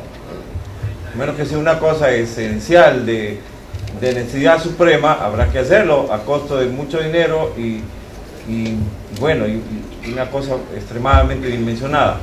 Por eso es que, para sentirnos tranquilos, dividimos entre algo, y para que el ejercicio luzca todo perfecto, dividimos entre 6, porque decimos las estructuras tienen ductilidad. Y eso es cierto, pero en la medida que aceptamos eso, estamos aceptando que la estructura se va a dañar, ¿no? Entonces, bueno, dividimos entre 6, pero aceptamos daño. Según los estudios de peligro sísmico realizados por los concesionarios, se obtuvieron aceleraciones en superficie mucho mayores, llegando inclusive al valor de 1.06 G, y no se utiliza factores de reducción, utilizando para el análisis sísmico deformaciones impuestas a la estructura por movimientos del sismo. Sí, como decía, las estructuras que están sometidas, que están fuera de la superficie, van a acelerarse durante el terremoto, y el diseño es un diseño de control de las fuerzas inerciales, ¿no? fuerza inercia igual a fuerza restitutiva, más o menos en términos gruesos.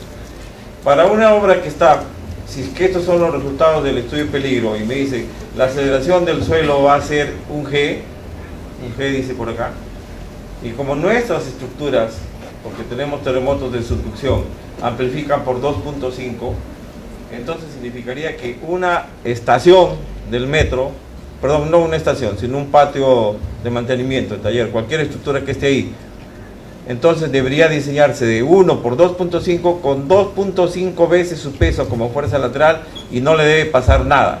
Es decir, cojo la estructura, le doy la vuelta y lo sacudo todavía así, ¿no? Y la estructura no le pasa nada. Eso es dificilísimo, yo no sé si es imposible.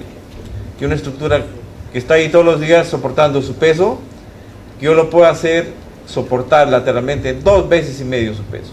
Eso es lo que dice acá, esa es la pregunta. Entonces, yo pienso que eso es literalmente un desafío tremendo para la ingeniería, hacer que una estructura resista 2 veces su peso lateralmente y no se dañe, ¿no? Se ha realizado un peritaje técnico para determinar la capacidad sísmica de la estructura de la línea 2 del metro. La verdad que no lo sé, como se habrán dado cuenta, yo soy absolutamente desinformado de muchas cosas de las cuales no he hablado porque no sé. Entonces tampoco podría decirle si ha habido un peritaje al respecto. Otra pregunta para el ingeniero Alejandro. Tengo entendido que la norma de diseño utilizada para la línea 2 del metro es el Eurocódigo, siendo el caso que las cuantías mínimas en columnas de dicho código es de 0.004, mucho menor a la cuantía mínima que da la ACI y la norma E060, que es 0.01. La pregunta es, ¿no se debería exigir utilizar la norma E060 o si no la ACI 318? A ver, yo no sé si lo que están mencionando han sido o no, sí, diseñado con el Eurocódigo, la verdad que no lo sé, pero sí me parecería algo no bueno, no saludable, por N razones, que estuviéramos por debajo del 1%. Es decir, si además quien se comprometió a hacer esta obra dijo respetar el Reglamento Nacional de Construcciones, donde está estipulado el 1% para columnas, que no es un invento nuestro, sino una copia de los internacionales, la ACI 1%, bueno, deberían poner 1%. La verdad que no sé si están o no poniendo, pero sí creo que deberían respetar ese valor. Otra pregunta. La norma E030 actualizada este año asigna el factor Z, la de aceleración máxima horizontal, en condiciones de una probabilidad de 10% de ser excedida en 50 años. Es la única referencia de este tipo. Eso nos significa un periodo de retorno de 475 años, que es como ha sido concebida la norma. Entonces, la exigencia de un periodo de retorno de 1000 o 2500 años que se menciona, debe tener este proyecto. ¿Está contemplado eso en la norma? En ese caso, mal hacemos como ingenieros del CIP en pedir que se respete nuestra norma, cuando nuestra norma no contempla un caso como este en el proyecto. Perdón. Sí, como ya les comenté, la norma E030 es de edificaciones. Un túnel, inclusive una estación, yo no me animaría a decir que es una edificación, una estación, tal vez sí, pero un túnel no. Entonces, y aún así, si es una estación de un metro importante donde van a pasar miles de personas al día, entonces obviamente el 10% de probabilidad de excedencia en 50 años, que es el terremoto de 500 años, no es el adecuado, clarísimamente no es el adecuado. Y no creo que la pelea la debamos dirigir por dónde, si es aplicable o no la norma, porque nos estamos enfrascando en discusiones alegóricas. Si quieren ustedes, el 1.3, el 1.5 es una alegoría, un fenómeno físico, en vez de concentrarnos en el desempeño que deberían tener, ¿no? Gracias. Otra pregunta. Dice, para el ingeniero Muñoz, de producirse un sismo que produzca daños en las estructuras del metro, ¿quién asume el costo de la reparación? 2. ¿Nos puede dar una aproximación en porcentaje de cuántas personas más alberga una estación de metro respecto a un centro comercial, como por ejemplo el Jockey Plaza? La verdad que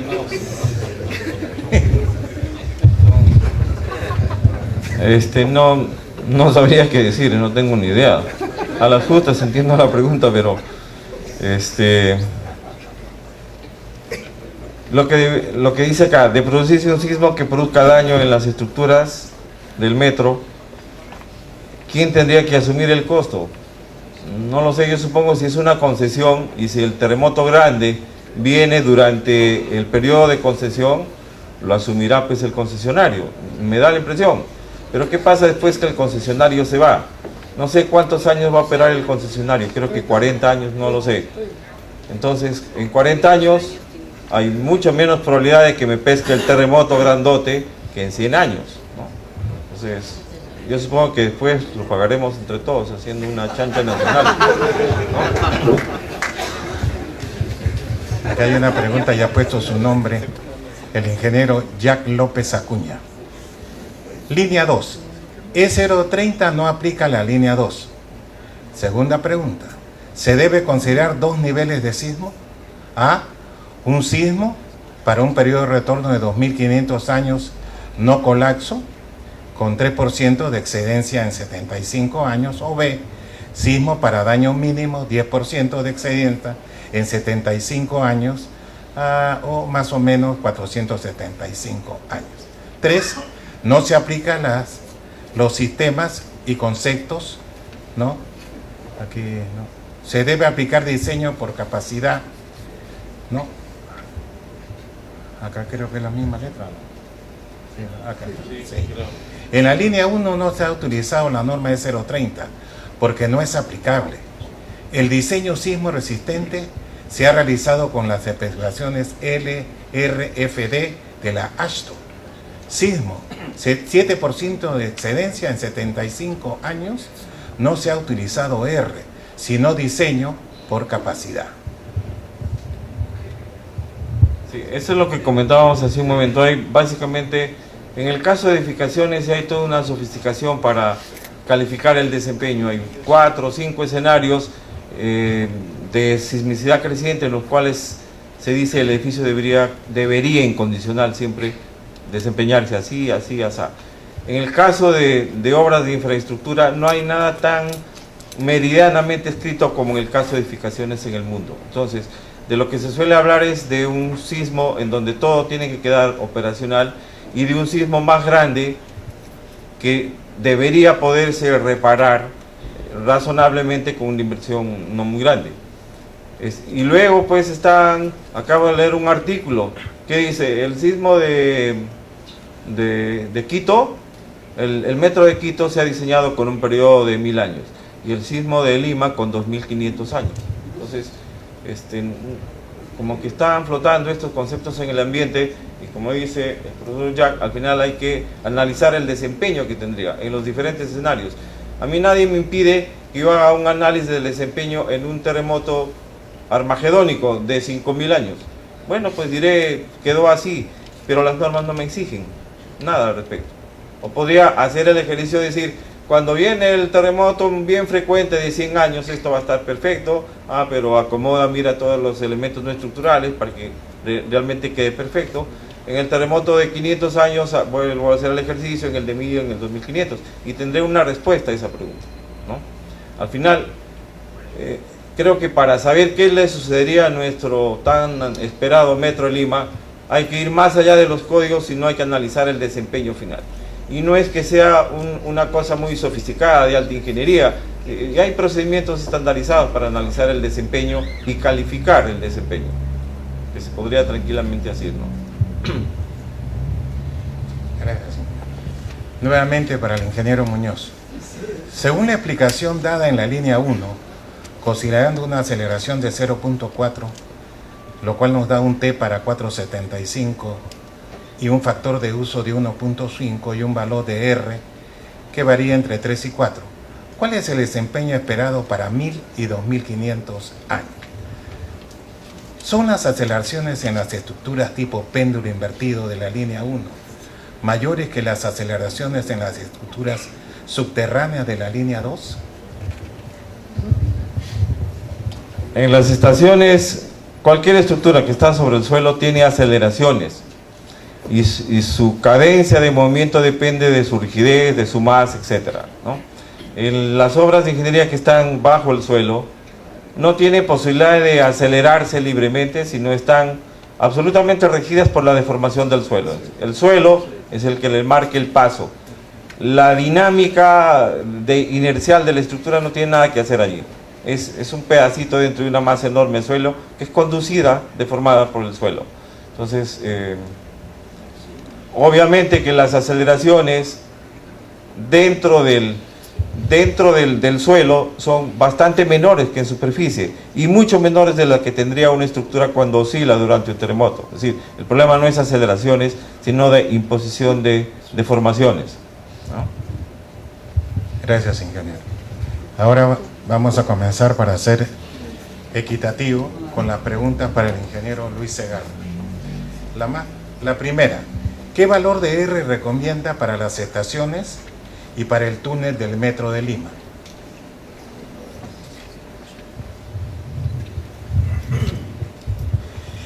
La norma no contempla un caso específico aplicable directamente para el Metro de Lima. Hay que asimilar el tipo de estructuras que se está diseñando. Si tenemos una estructura con un grado de hiperestaticidad alto, diseñada como continua, que permita ductilidad en los elementos, podemos emplear un R igual a 8. Si es una estructura rígida, de poca ductilidad, debemos bajarla a un R como 6 o inclusive como 5. Depende también de la regularidad, o sea, asimilar técnicamente con la experiencia del que está diseñando para emplear un valor adecuado de R.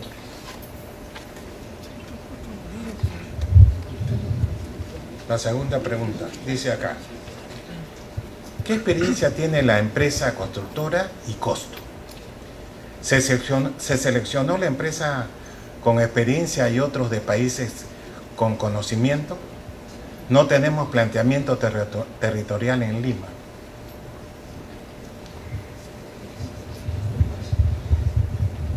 Sobre este punto me abstengo de poder opinar porque no tengo información ni es mi campo de trabajo para conocer con qué criterios, cómo ha sido el concurso para poder elegir a las empresas. Otra pregunta parecida, ingeniero. Si el expediente técnico es documento contractual, ¿puede el contratista plantear algún cambio de los diseños? Pensamos que no puede, dice acá él.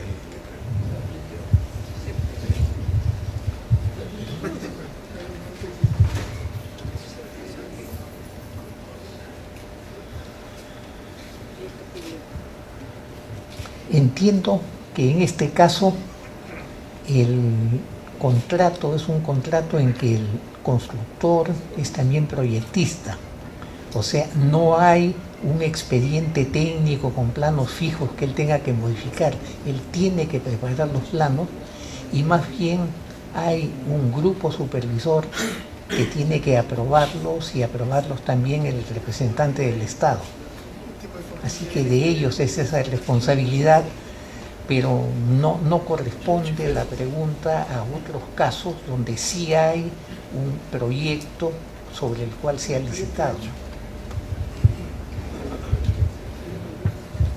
Ingeniero Segarra, cuando Proinversión establece que se diseña con el Reglamento Nacional de Edificaciones, se refiere a las edificaciones sobre superficie, patios, taller, edificios de material rodante, o también a las estructuras bajo superficie. El acuerdo del Comité de la Norma Sismo Resistente es de cumplimiento obligatorio a partir del día de su emisión.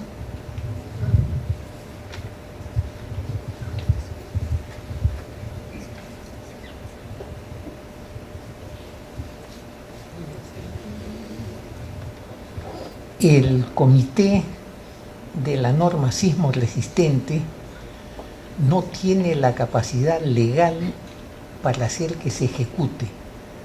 Las normas tienen validez cuando a través del ministerio correspondiente y del decreto supremo o del tipo de decreto que corresponda, se publican en el peruano con las firmas correspondientes.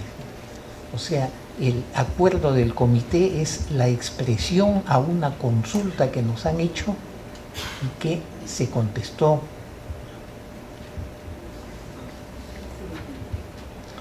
En la otra parte de la pregunta dice, cuando Proinversión establece que se diseñe con el Reglamento Nacional de Edificaciones, ¿se refiere a las edificaciones sobre superficie o también a las estructuras bajo superficie? Entiendo que se refiere a todo. Habría que leer con mucho cuidado el documento para ver. Yo no puedo decir que he leído todo el documento en todos los casos. Pudiera ser que tenga excepciones, ¿no?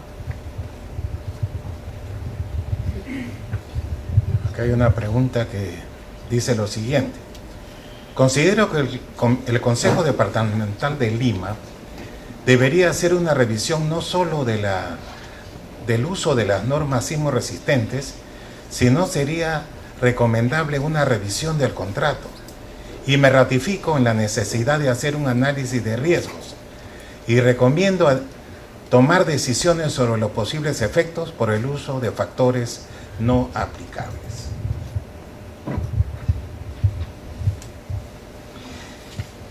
Creo que esta pregunta más bien podría contestarle acá el colega que es parte del colegio.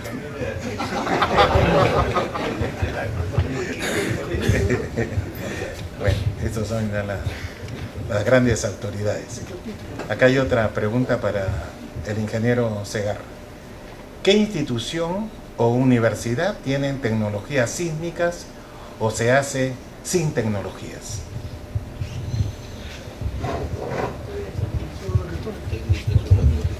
Bueno, creo que es conocido en las dos universidades en las que yo he participado, he estudiado en la UNI, tiene laboratorios muy modernos, el SISMIT, tecnología para investigación sísmica muy avanzada, en la Católica, donde hace más de 54 años que enseño y que trabajo, donde también hay una mesa vibradora para investigación sísmica, que ha desarrollado muchos proyectos.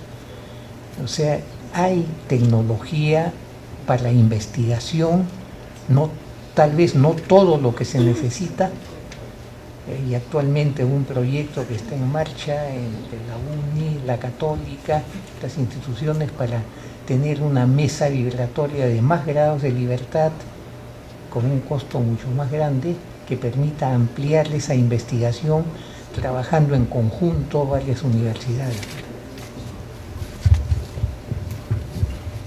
Otra pregunta, ingeniero Segarra.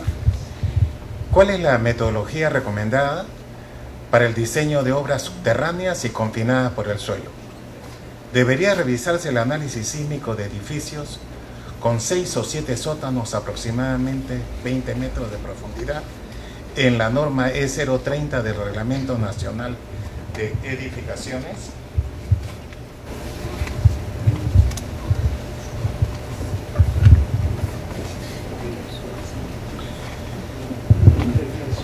Como en tantos temas de ingeniería, las cosas especializadas requieren también un conocimiento especializado. El trabajo en obras subterráneas no es nada simple. Da muchas sorpresas, lo hemos visto en los túneles que se han hecho hace poco acá, con proyectos de ingeniería desarrollados y que han colapsado los túneles a la hora de las construcciones. Depende mucho de los estudios geológicos, de suelo, la geomecánica, porque es distinto el comportamiento del suelo. Una cosa es tener una estructura enterrada, yo he tenido que ver diseños de chimeneas para el Platanal, otras cosas bastante profundos, de obras enterradas, y depende del tipo de suelo con que uno se encuentra. Si el suelo es muy rígido, de buena calidad, no empuja sobre la obra subterránea. La obra subterránea se mueve con una inercia, con un comportamiento muy parecido al de una obra exterior. Si el suelo no es de calidad tan buena y presiona y cede, se acomoda, ahí sí trabajan en conjunto y hay una interacción suelo-estructura. Entonces no es tan fácil contestar acá lo que dice con una cosa única. Depende de las condiciones, del tipo de suelo, y en una obra como el tren eléctrico, a lo largo de tantos kilómetros que se van a desarrollar, van a encontrar diferentes condiciones de suelo.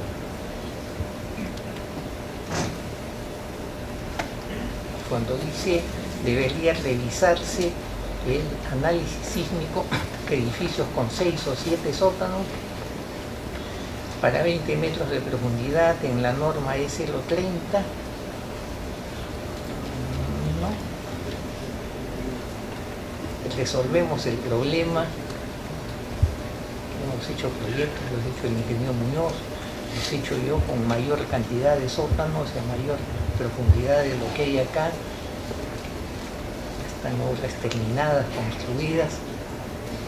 Depende de las condiciones del suelo, como les decía.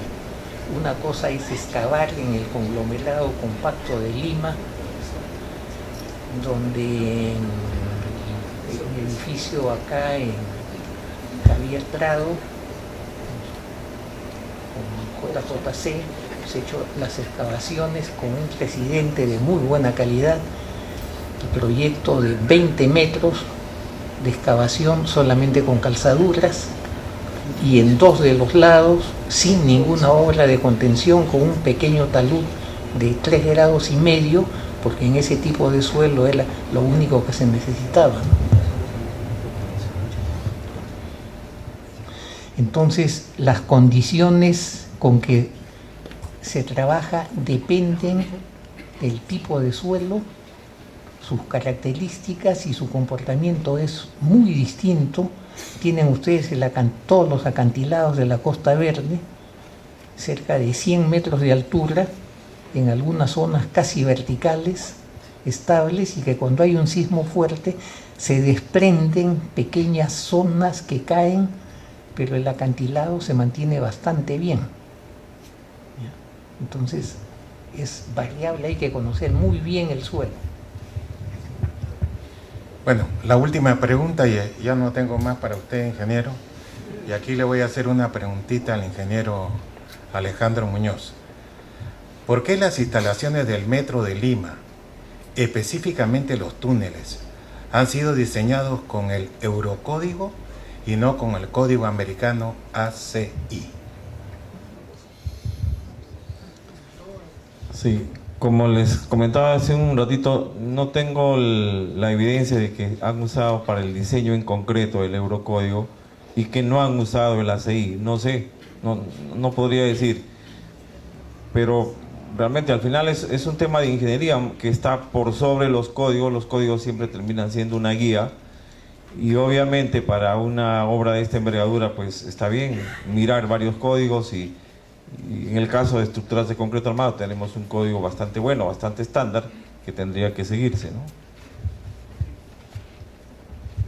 Bueno, con esta intervención del ingeniero Muñoz damos por terminado la ronda de preguntas y aprovechamos para darle las gracias por tan excelente exposición y pido para ellos un fuerte aplauso.